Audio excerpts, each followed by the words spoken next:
Hello everyone, welcome to our YouTube channel. दोस्तों, हम लोग यूपी पीजीटी 2013 यानी पीजीटी 2013 का हम लोगों ने 70 क्वेश्चन कंप्लीट कर लिया था। आज हमें 71 क्वेश्चन से स्टार्ट करना है, तो इससे आगे चलेंगे और बात करेंगे क्या है क्वेश्चन और उसको अच्छे से समझने का प्रयास करेंगे। तो आप सभी लोग वीडियो को शुरू से लास्ट तक जरूर देखिए और वीडियो को लाइक करिए और कमेंट करिए, और चैनल पे अगर आप नए हैं तो जरूर सब्सक्राइब करिए। चलिए फिर स्टार्ट करते हैं। क्वेश्चन नंबर 71 क्या कह रहा है? How many signals will vinyl chloride have in 1H NMR spectrum. यानी क्वेश्चन नंबर 71 बोल रहा है नंबर ऑफ सिग्नल्स बताने हैं इन एनआर स्पेक्ट्रम। तो देखिए, जो number of signals in NMR spectrum, NMR spectrum में अगर हमें नंबर ऑफ सिग्नल्स बताना हो, वैसे इसमें लिख दिया है 1H NMR। इसका मतलब यहीं से आप देखो कि ये H का मतलब होता है प्रोटॉन, ठीक है। तो यानी कि नंबर ऑफ स्पेक्ट्रम जो होंगे वो कितने टाइप के उसमें प्रोटॉन प्रेजेंट हैं उसके इक्वल होते हैं। यानी हम लिख सकते हैं number of different sets of equivalent proton in a molecule. यानी किसी मॉलिक्यूल में कितने different set equivalent proton present हैं उसी को हम बोलते हैं, यानी उतने ही number of signals NMR spectroscopy में मिलेंगे। तो अब इस बात को समझने के लिए हमें कुछ एग्जांपल्स की जरूरत पड़ेगी, ठीक है। हम क्वेश्चन पे बाद में आते हैं, पहले इस कॉन्सेप्ट को अच्छे से समझ लेते हैं, फिर ज्यादा अच्छा रहेगा। जैसे मान लीजिए हमने एक एग्जाम्पल ले लिया CH3, ये पहला एग्जाम्पल है, C double bond O CH3, ठीक। अब आप समझिएगा, यहां पे CO आपका फंक्शनल ग्रुप है, इससे भी एक कार्बन जुड़ा हुआ है, इस पे 3 हाइड्रोजन और इसी से एक कार्बन और 3 हाइड्रोजन। यानी कि यहाँ पे जितने भी हाइड्रोजन हैं वो सेम कैटेगरी के हैं। इसका मतलब कि यहाँ पे केवल एक NMR सिग्नल ऑब्टेन होगा। यहाँ पे हम लिख देते हैं नंबर ऑफ सिग्नल। अब आपको समझ में आया होगा, ठीक है। यानी कि हाइड्रोजन जहां पे अटैच्ड है, अगर उसका इन्वायरमेंट सेम है तो उसको एक सेट बोला जाएगा, अगर डिफरेंट है तो इसका मतलब उतने सेट बोले जाएंगे। तो यहाँ पे सेम सेट है, यानी कि एक ही टाइप का सेट है, तो यहाँ पे एक सिग्नल ऑब्टेन हो जाएगा। अगर हम दूसरे एग्जाम्पल की बात करें, जैसे मान लीजिए CH2 CH2 CH2 and CH2, ये है आपका साइक्लोब्यूटेन।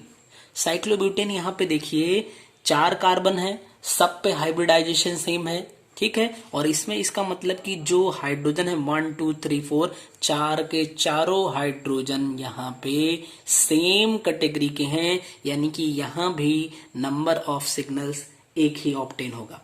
अगर हम ऐसे बात करें किसके लिए, मान लीजिए बेंजीन ले लेते हैं, तो बेंजीन में टोटल 6 कार्बन है और हर कार्बन पे हाइब्रिडाइजेशन स्टेट अगर आप बात करोगे तो कितनी हो जाएगी, sp2 होती है। और यहाँ पे हर कार्बन से एक एक हाइड्रोजन अटैच्ड है, यानी हाइड्रोजन जहां पर प्रेजेंट है उसका इन्वायरमेंट हर जगह पे सेम है। इसका मतलब केवल एक टाइप का हाइड्रोजन है, टाइप समझिएगा, केवल एक ही टाइप का हाइड्रोजन है। यानी ऐसा हाइड्रोजन जिसका जो एटमॉस्फेयर है या एनवायरनमेंट है वो सेम है, केवल एक कैटेगरी के हैं, एक शेड के हैं या एक टाइप के हैं, कुछ भी आप बोल सकते हैं। तो यहाँ पे नंबर ऑफ सिग्नल्स जो होंगे वो एक हो जाएंगे, ठीक है।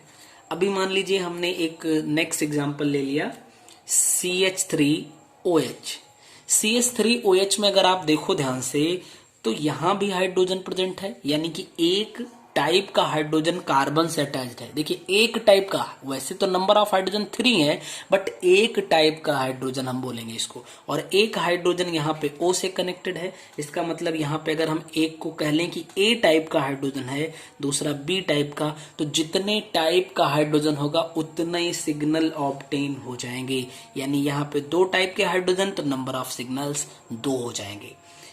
अगले अगर हम एक एग्जांपल लें, CH3, CH2 एंड NH2, इसमें देखिए तो यहाँ पे भी इस नाइट्रोजन से 2 हाइड्रोजन, इस कार्बन से 2 हाइड्रोजन और यहाँ पे 3, तो इन तीनों का इन्वायरमेंट अलग अलग हो गया। अब आप कहेंगे कि ये वाला कार्बन, ये कार्बन है, ये भी दोनों ही तो सेम कार्बन है, मतलब सेम कार्बन एटम है, तो फिर ठीक ही है। बट भाई आप देखो यहाँ पर इन दोनों का इन्वायरमेंट का आएगा यहाँ पे, और यहाँ पे केवल एक का ही इन्वायरमेंट आ रहा है, तो इन्वायरमेंट चेंज हो गया।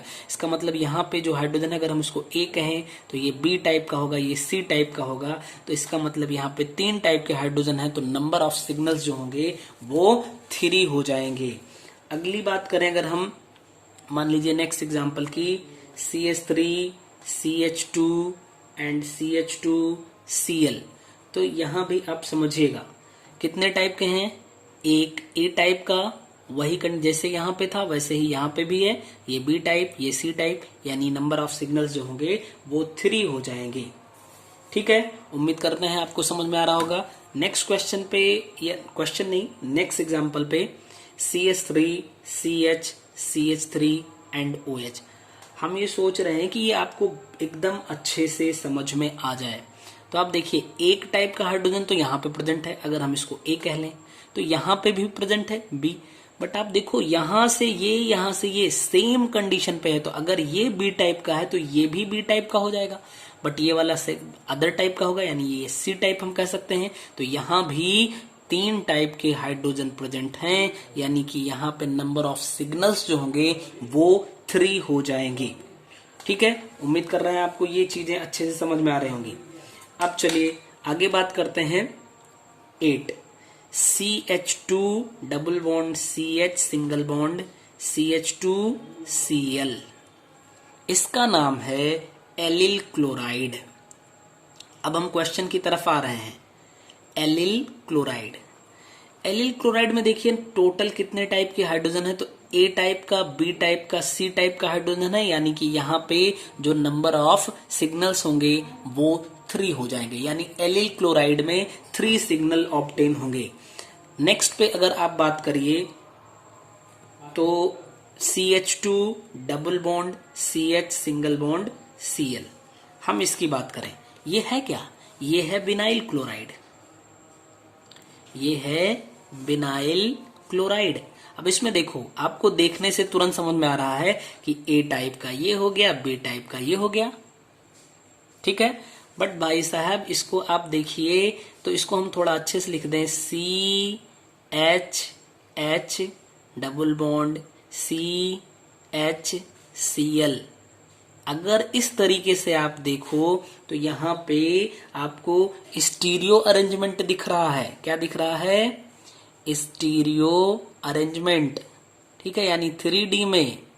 तो यहाँ पे अगर आप देखेंगे तो एक हाइड्रोजन ये हो गया और एक ये, यानी कि यहाँ पे 3 टाइप के हाइड्रोजन प्रेजेंट हैं। इसमें एक हाइड्रोजन एक टाइप का है, दूसरा हाइड्रोजन दूसरे टाइप का है। ठीक है, तो इसको अगर हम A कह लें तो ये B टाइप का हो जाएगा और ये C टाइप का हो जाएगा, यानी टोटल यहाँ भी 3 टाइप के हाइड्रोजन हैं, तो नंबर ऑफ सिग्नल्स जो होंगे वो 3 हो जाएंगे।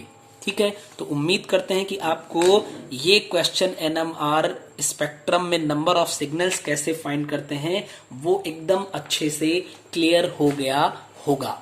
ठीक है, तो यहाँ पे देखते हैं कौन सा ऑप्शन सही होगा, यानी कि आपका C ऑप्शन बिल्कुल सही हो जाएगा।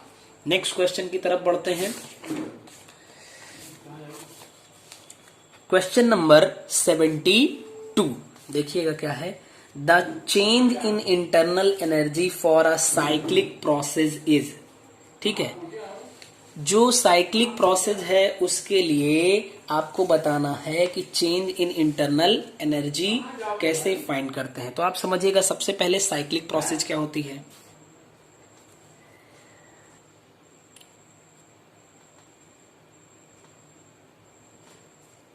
तो साइक्लिक प्रोसेस क्या होता है, जैसे मान लीजिए कोई सिस्टम है, ए से होके बी पे पहुंचा और बी से होके सी पे पहुंचा, सी से फिर डी पे और डी से वापस आता हुआ फिर ए पे, यानी अपनी जहां से उसने स्टार्ट किया था वहीं पे एक नंबर ऑफ स्टेप्स के थ्रू वो वहीं पे फिर से पहुंच जाए, यानी अपनी इनिशियल स्टेट में, तो इसी को बोलते हैं साइक्लिक प्रोसेस। ठीक है। अब किसी साइक्लिक प्रोसेस में जो इंटरनल एनर्जी में चेंज होता है, यानी चेंज इन इंटरनल एनर्जी, कहीं पे इसको डेल ई से रिप्रेजेंट करते हैं, कहीं पे डेल यू से रिप्रेजेंट करते हैं, तो ये जीरो होता है। ठीक है, यानी change in internal energy zero होता है। इवन कई बार आपको पूछ लेता है कि एंथैल्पी में चेंज कितना हो जाएगा, तो आप ये जानिए कि चेंज इन एंथैल्पी भी जीरो होता है फॉर साइक्लिक प्रोसेस। ठीक है, तो यहां पे देखिए जीरो आपके पहले ऑप्शन में दिया है, तो ए ऑप्शन ही आपका सही हो जाएगा। नेक्स्ट क्वेश्चन पे चलते हैं। Next question is 73 number question. In PCl5 molecule the phosphorus atom is, और ऑप्शन में देखिए तो हाइब्रिडाइजेशन बताना है आपको। तो अगर आप देखिए ध्यान से, तो PCl5 जो होता है, इसका हम आपको एक स्ट्रक्चर बना के दिखाते हैं। तो इसका स्ट्रक्चर अगर आप बनाइए तो ऐसे ऐसे ये कर दीजिए, ये कर दीजिए और यहाँ पे एक कर दीजिए। ठीक है, ये वापस से ये, ठीक है, यहाँ पे एक कर लीजिए। तो यहाँ से इसको ज्वाइंट करिए, ये ज्वाइंट होगा, ये ज्वाइंट होगा और ये, यानी ये थोड़ा सा 3D शेप्ड होता है। यहाँ पे हर जगह पे Cl लगा दीजिए। तो इसकी जो ज्योमेट्री होती है वो TBP, यानी इसको हम बोलते हैं ट्राइगोनल बाइपिरामिडल। TBP ज्योमेट्री होती है, यानी ट्राइगोनल बाइपिरामिडल। अगर इसमें आप ध्यान से देखिए तो यहाँ पे बॉन्ड पेयर जो है 1 2 3 4 और एक यहाँ पे ये 5, टोटल बॉन्ड पेयर 5 होते हैं। और यहाँ पे जो लोन पेयर होंगे सेंट्रल एटम यानी फास्फोरस के पास, वो 0 हो जाएगा। तो इन दोनों का सम 6 आएगा और वही वैल्यू होती है H की। अगर H इज इक्वल टू 6 है, इसका मतलब sp3 डिहाइब्रिडाइजेशन हो जाएगा। ठीक है, sp3 हाइब्रिडाइजेशन यहाँ पे होगा। ट्राइगोनल बाइपिरामिडल ज्योमेट्री होगी। यहाँ पे दो टाइप के PCl बॉन्ड होते हैं। ठीक है, एक तो होता है 3PCl बॉन्ड होता है और 2PCl। कैसे? एक ये और एक ये, जो ऊपर और नीचे यानी अबव और बिलो है, इसको हम कह सकते हैं एक्सियल बॉन्ड। एक्सियल बॉन्ड, ठीक है। और यहाँ पे जो ये एक्सियल बॉन्ड में बॉन्ड एंगल होता है दैट इज 90 डिग्री। और ये जो 3 बाकी बचे, ये आपके हो जाते हैं इक्वाटोरियल। इक्वाटोरियल बॉन्ड इनको बोलते हैं और इसका जो बॉन्ड एंगल होता है 120 डिग्री होता है। ठीक है, तो PCl5 से रिलेटेड आप इतनी बातें जानते रहिए। आप देख सकते हैं यहाँ पे हाइब्रिडाइजेशन कौन सा होगा, यानी आपका ऑप्शन बी सही हो जाएगा। नेक्स्ट क्वेश्चन पे चलते हैं। Next question is 74th number question. 74th number question क्या है? Which of the following equation is used to determine the energy of activation? यानी एक्टिवेशन एनर्जी को डिटरमाइन करने के लिए कौन सा इक्वेशन यूज होता है। ठीक, तो यहाँ पे 4 ऑप्शन है, हम आपको चारों ऑप्शन दिखाते हैं। ऑप्शन ए कहा गया आर्हीनियस इक्वेशन। तो आर्हीनियस इक्वेशन को जो हम रिप्रेजेंट करते हैं K is equal to A⁻ℓ यही है आर्हीनियस इक्वेशन। इसमें अगर आप बात करेंगे EA क्या है, ठीक, उसके बाद बात करेंगे कि यहाँ पे R क्या है, और उसके बाद अगर आप बात करें E⁻ℓ क्या हो जाएगा। ठीक है, तो EA को बोलते हैं activation energy. Activation energy. R तो आपका है गैस कांस्टेंट। ठीक, अगर आप T की बात करेंगे तो T आपका टेम्परेचर होता है। ठीक है, और E is equal to -EA/RT अगर आप कहेंगे तो ये है बोल्ट्जमैन फैक्टर। ठीक, इसको बोलते हैं बोल्ट्जमैन फैक्टर। तो ये रहा आपका ऑप्शन ए। अब चलते हैं ऑप्शन बी। ऑप्शन बी में कहा गया हेंडरसन इक्वेशन। ठीक है, हेंडरसन इक्वेशन, इस पर बेस्ड एक क्वेश्चन अभी हम लोग शायद पिछली ही वीडियो में मिला था, फिर भी देख लीजिए। ये pH इज इक्वल टू क्या होता है, pKa plus log concentration of salt upon, अगर यहाँ पे Ka है इसका मतलब A फॉर एसिड आप समझ सकते हैं, तो यहाँ पे कंसंट्रेशन ऑफ एसिड कर लेंगे। अगर POH इज इक्वल टू बताना है तो यहाँ पे H था तो Ka था, यहाँ पे K भी कर दीजिए, plus log concentration of salt upon concentration of base, ये आपका हो जाएगा। ये दोनों ही इक्वेशन को हेंडरसन इक्वेशन बोलते हैं। ठीक है, सी ऑप्शन पे चलते हैं।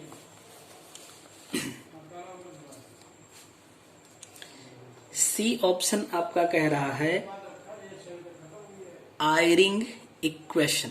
ठीक है, आयरिंग इक्वेशन क्या होता है, तो K is equal to KB T upon H e power minus del G plus plus upon RT। ठीक, ये है आपका आयरिंग इक्वेशन।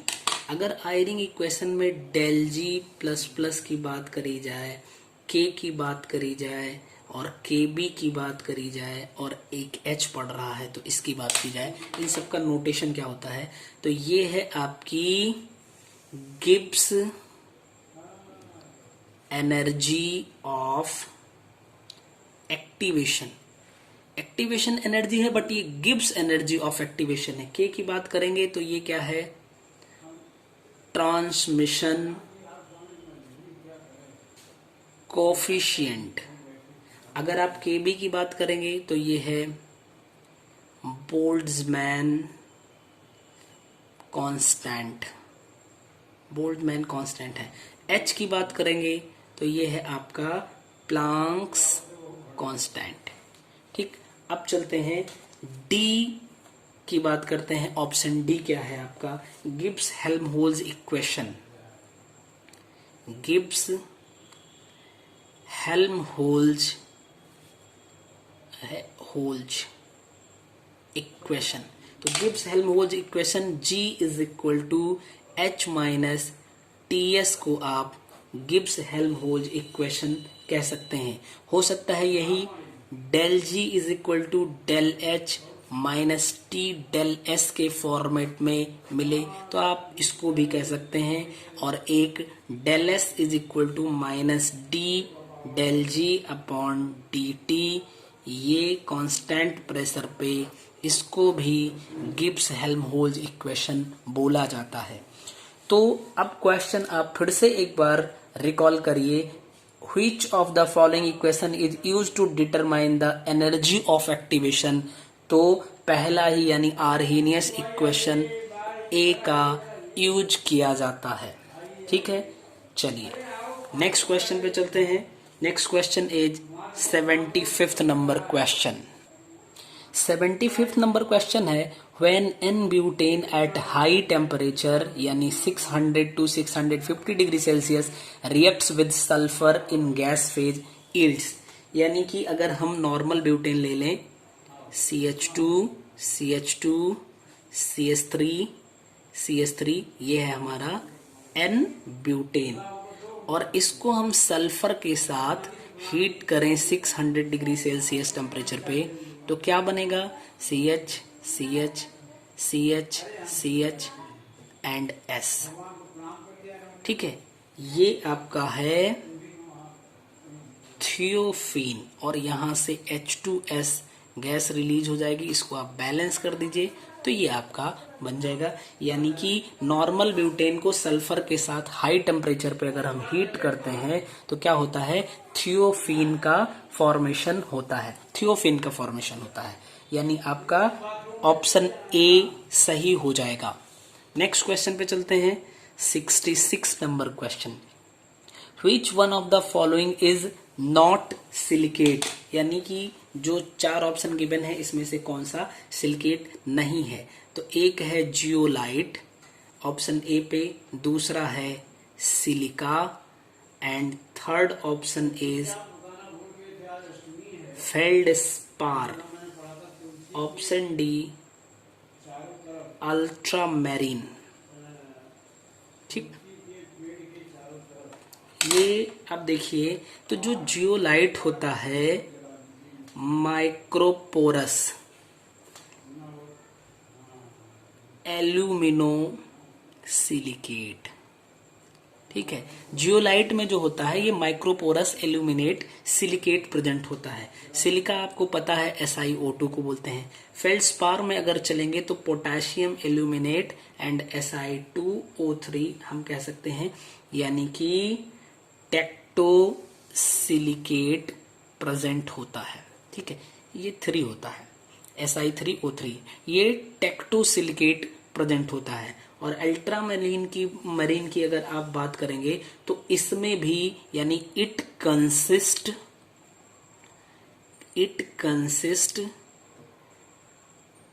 एल्यूमिनो सिलिकेट, यानी हम ये देख सकते हैं इसमें भी सिलिकेट, इसमें भी सिलिकेट और इसमें भी सिलिकेट, बट सिलिका जो है उसमें सिलिकेट प्रेजेंट नहीं होता है। इसका मतलब सी ऑप्शन आपका सही हो जाएगा। चलिए नेक्स्ट क्वेश्चन पे चलते हैं। Next question is 77 number question. Aspirin is an acetylation product of, यानी कि जो एस्पिरिन है वो किसके एसिटिलेशन से ऑब्टेन होता है। तो ये कल के ही वीडियो में हम लोगों ने देखा था कि अगर हम क्या करें, COOH एंड H, इसका नाम क्या है, सैलिसिलिक एसिड। ठीक है, इसको हम कह सकते हैं, sorry OH, ortho hydroxy benzoic acid भी बोल सकते हैं। ठीक है, जैसा इसमें ऑप्शन लिखा है उसी के अकॉर्डिंग हम लोगों ने इसको देखा, अदरवाइज इसको आप सैलिसिलिक एसिड भी बोल सकते हैं। इसका रिएक्शन आपने एसिटिक एनहाइड्राइड या एसिड क्लोराइड से करवाया था तो आपको एस्पिरिन ऑब्टेन हुई थी। यानी अब ऑप्शन देखिए आप, ortho hydroxy benzoic acid, A option ही सही हो जाएगा। This is 77th number question. Next question पे चलते हैं, question number 78। Which one of the following represent structure of methyl orange? देखिए, तो मेथिल ऑरेंज की अगर बात करें तो मेथिल ऑरेंज एक तरीके का क्या है, ये डाई होता है। ठीक है, डाई समझ रहे हैं, रंजक जिसको कहते हैं। ठीक है, ये डाई है और इसका यूज इंडिकेटर की तरह किया जाता है। सॉरी, ये डाई नहीं कह सकते हम, इसको कम अच्छा होगा, डाई नहीं बोल सकते, ये एक इंडिकेटर की तरह यूज किया जाता है। अगर बेस में देखा जाए और एसिड में देखा जाए तो एसिड में मिलाने पे इसका कलर रेड हो जाता है और बेस में इसका कलर येलो हो जाता है। मेथिल ऑरेंज इंडिकेटर की तरह यूज किया जाता है। अच्छा, इसको बनाते कैसे हैं, अब इसकी बात करी जाए तो हम ले लेंगे सल्फेनिलिक एसिड। ठीक है, देखिए यहाँ पे हम लगाएंगे NH2 एंड यहाँ पे लगाएंगे SO3H, इसी का नाम है सल्फेनिलिक एसिड। और इसका हम NaNO2 के साथ और HCl के साथ में 0 डिग्री सेल्सियस पे हीट करेंगे तो क्या होगा कि हमें जो मिलेगा, यहाँ SO3H तो रहेगा ही रहेगा, यहां से हमें मिल जाएगा N2Cl। अगेन हम इसका कपलिंग करवा देंगे किसके साथ में, whole thrice, 1 2 3 whole twice sorry. ठीक है, अब होगा क्या, यहां से ये सीधा इसके साथ कपलिंग करेगा तो यानी कनेक्ट हो जाएगा जाके। कैसे, देखिएगा, SO3H यहां पे आया, यहाँ पे 2 N है यानी N डबल बॉन्ड N हम कर सकते हैं, और फिर ये जाके यहाँ पे सीधा सीधा कनेक्ट हो जाएगा, यानी कि यहाँ पे NCH3 का होल ट्वाइस। इसी को हम बोलते हैं मेथिल ऑरेंज, इसी को बोलते हैं मेथिल ऑरेंज। ठीक है, तो इसमें मेथिल ऑरेंज का आपको स्ट्रक्चर बताना था कि कौन सा स्ट्रक्चर होगा यहाँ पे, ठीक, तो यहां से अगर SO3 से H हट जाएगा तो इसकी जगह पे कोई दूसरा आ सकता है, जैसे कि H हटेगा तो यहाँ पे माइनस चार्ज आएगा, यहाँ पे प्लस चार्ज, तो इसकी जगह पे कोई दूसरा आ सकता है, जैसे सोडियम आ गया, पोटेशियम आ गया। तो इस हिसाब से अगर आप देखिए तो कौन सा ऑप्शन सही हो रहा है, आपका ऑप्शन नंबर ए सही हो जाएगा। ठीक है, ऑप्शन ए बिल्कुल सही हो जाएगा। नेक्स्ट क्वेश्चन पे चलेंगे, 79th number question. Which one among the following metal carbonates gets hydrolyzed on heating? ठीक है, तो अगर इसमें देखिए ध्यान से तो MgCO3, Na2CO3, K2CO3 and PbCO3। ठीक है, अब देखिए जितने भी एल्कली मेटल्स के कार्बोनेट्स होते हैं वो सॉल्युबल होते हैं वाटर में। ठीक, आल यानी हम लिख सकते हैं all carbonates of alkali metals are soluble in water, but जो लिथियम कार्बोनेट होता है वो स्प्रिंगली सॉल्युबल होता है। कैसे? स्प्रिंगली सॉल्युबल होता है। अब M2CO3 यानी कि एल्कली मेटल की तो बात हो गई, सारे के सारे सॉल्युबल होते हैं। M2CO3 जो है, M2CO3 का मतलब हो गया, यहां पे देखिए क्या बन जाएगा, जनरल फार्मूला हो जाएगा किसका, एल्कली मेटल्स के कार्बोनेट का। अगर हम बात करें MCO3 यानी कि ये है आपका एल्कलाइन मेटल का। ठीक है, एल्कलाइन का अगर आप देखिए, या एल्कलाइन अर्थ मेटल आप कह सकते हैं। ठीक है, तो इसका जो जनरल फार्मूला है ये बन जाएगा, और CaCO3 चाहे आप बात करें चाहे MgCO3, ये इसके कुछ एग्जाम्पल्स हो जाएंगे। तो इनका यानी कि MCO3 का डिकम्पोजिशन नहीं होता है। अगर हम एयर के प्रेजेंस में हीट करें तो no decomposition.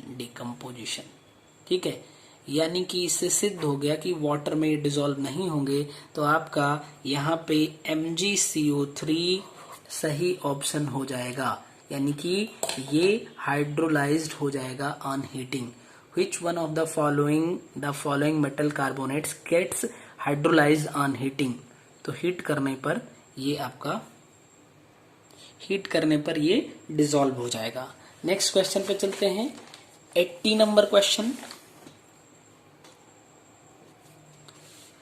The value of magnetic moment in Bohr magnetron unit of CrCO whole 6 is CrCO whole 6। इसका मैग्नेटिक मोमेंट बताना है, यानी कि म्यू के लिए वैल्यू बतानी है। तो हमें पता है mu is equal to √n+2 की हेल्प से हम निकालते हैं। लेकिन अब इसमें देखिए जो Cr है इसकी ऑक्सीडेशन स्टेट यानी 0 ऑक्सीडेशन स्टेट पे है। तो अगर हम इसके लिए इलेक्ट्रॉनिक कॉन्फ़िगरेशन लिखेंगे तो आर्गन 3d5 एंड 4s1 लिखेंगे। ठीक है, CO जो है, CO आपका, हाँ पहले इसको हम थोड़ा सा समझ लेते हैं। ये D5 हो गया, यानी 1 electron 1 electron 1 electron and 1 electron, and ये S वाला हो गया, इसमें भी 1 इलेक्ट्रॉन है। CO जो है आपका, CO ये एक स्ट्रॉन्ग फील्ड लिगेंड है, और स्ट्रॉन्ग फील्ड लिगेंड जो होता है वो पेयरिंग कर देगा। तो जब सारे इलेक्ट्रॉन की पेयरिंग कर देगा तो यहाँ पे नंबर ऑफ जो अनपेयर्ड इलेक्ट्रॉन होंगे, नंबर ऑफ अनपेयर्ड इलेक्ट्रॉन वो 0 हो जाएंगे। ठीक है, यहाँ पे n जो होता है ये नंबर ऑफ अनपेयर्ड इलेक्ट्रॉन ही होता है, यानी म्यू इज इक्वल टू √0 0 + 2, यानी mu is equal to 0 Bm हो जाएगा। ठीक है, यानी CrCO होल 6 के लिए जो मैग्नेटिक मोमेंटम होता है दैट इज इक्वल टू 0। ये आपका ए ऑप्शन सही होगा। तो इस तरीके से हम लोगों ने आज 80 क्वेश्चन कवर किया। अब इससे आगे हम लोग नेक्स्ट वीडियो में बात करेंगे। तब तक आप सभी लोग बहुत स्वस्थ रहिए और बहुत अच्छे से पढ़ाई करते रहिए। Thank you.